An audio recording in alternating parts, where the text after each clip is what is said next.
विश्वा, तू कधी आलास?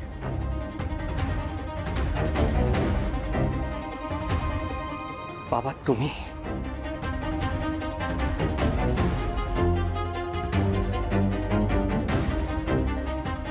तू इथे कसं काय? म्हणजे तुम्ही सख्खे भाऊ बहीण आहात?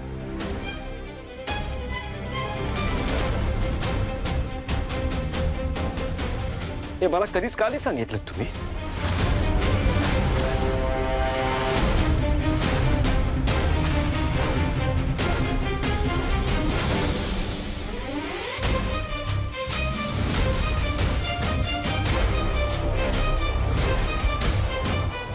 आधी माझ्या प्रश्नाचं उत्तर दे. तुला इथं कोणी बोलवलं?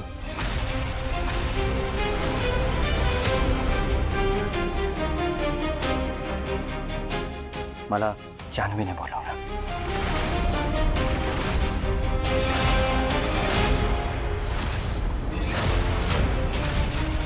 जान्हवी तनुजा नाव. ही जयंतची बायको आहे ना? हो. अच्छा, म्हणजे तुला माहित होतं की ही मुलगी तनू या नावाने आपल्या घरात राहत होती?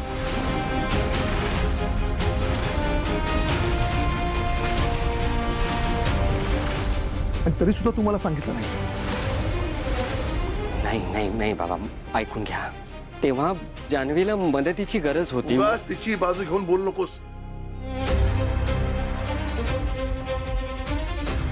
त्यासारखी खोटारडी मुलगी मी आजपर्यंत नाही पाहिली. दादा, असं बोलू नका.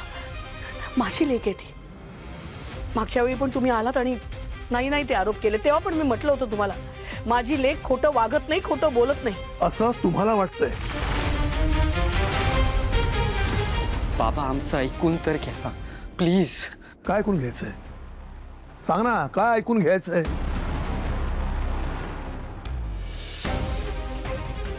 हिचं सगळं पितळ उघडं पडलंय. खोटारडी मुलगी आहे ही. लक्ष्मी, काही महिन्यांपूर्वी या मुलीला मी माझ्या घरात राहायला आणली होती. का माहिती? कारण हिने मला सांगितलं होतं की ही अनाथ आहे म्हणून.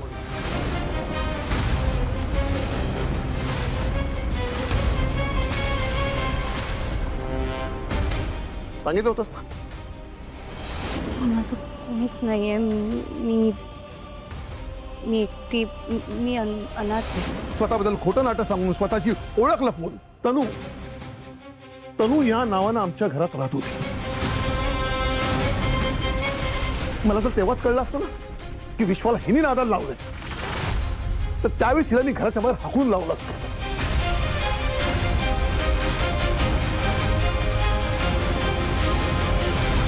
बोल ना, आता गप्प का? मी बोलतोय ते सगळं बरोबर आहे ना? बोल बोल, आता गप्प का? जानू, हे काय म्हणतायत? तू खरंच यांच्या घरी जाऊन राहिली होतीस? अहो, ही वेळ नाहीये हे सगळं विचारायची. तिची अवस्था तर बघा. अगं पण हा तुमचा मुलगा संतोष नालायक आहे, फसवणूक करणार आहे, खोटारडा आहे, हे आम्हाला माहितच होतं.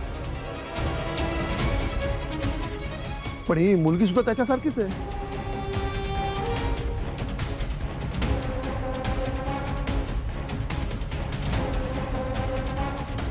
जानू, कुठे निघालीस? हा बोल ना, का वागलीस माझ्या बरोबर असं? तुला माझ्या प्रश्नाचं उत्तर द्यावं लागेल. ऐकलंस का? नाही देऊ शकत ती उत्तर, कारण तिला काही आठवतच नाही. स्मृतिभ्रंश झालाय तिचा.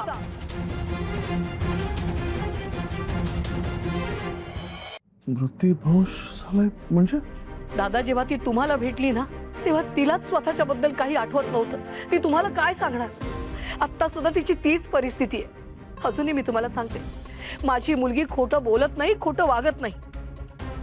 म्हणूनच तुम्हाला बाबा म्हणत होतो की एकदा ऐकून घ्या. हेच सांगायचा प्रयत्न करत होतो मी पण.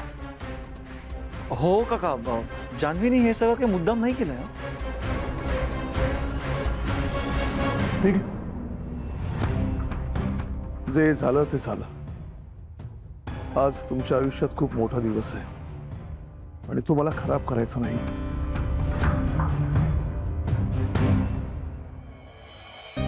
दादा,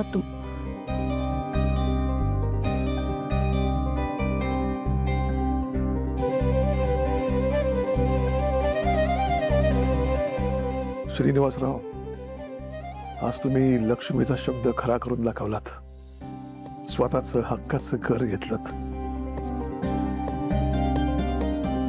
आनंद वाटला, छान वाटलं. तुम्ही मेहनती आहातच. आजही तुम्ही मेहनत करताय, मी माझ्या डोळ्याने बघतोय. एक दिलगिरी व्यक्त करायची होती. मी तुमचा पदोपदी अपमान केला, तुम्हाला वाटेल तसं बोललो, पण तुम्ही कधी मला उलट नाही बोललात, नाही माझा कधी अपमान केलात.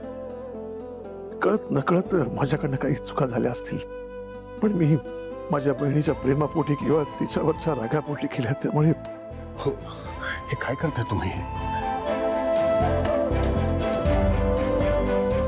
अहो, आजचा दिवस शुभ आहे. झालं गेलं विसरूया ना. कटू आठवणी नकोत आता. आज तुम्ही आमच्या घरी आलात, लक्ष्मीच्या आमंत्रणाचा स्वीकार केलात आणि आमच्या बरोबर आमच्या आनंदात सहभागी झालात, याचा आम्हाला खूप आनंद आहे. आणि मला मान्य आहे, इतक्या वर्षात माझ्याकडनं काही चुका झाल्या आहेत. त्यामुळे समजा माझ्या तोंडून काही उणाधुणा शब्द निघाला असेल तर दिलगिरी व्यक्त करतो. हो. तुम्ही माझ्या बहिणीला सुखात ठेवताय. एका भावाला अजून काय हवंय सांगा. सुखाला संसार करा, आनंदाने जगा.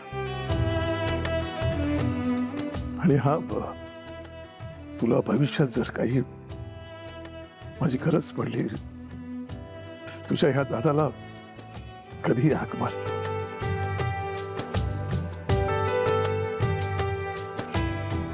अहो, लक्ष्मी, दादा नमस्कार करतो. अरे काय लाजवताय का मला आता?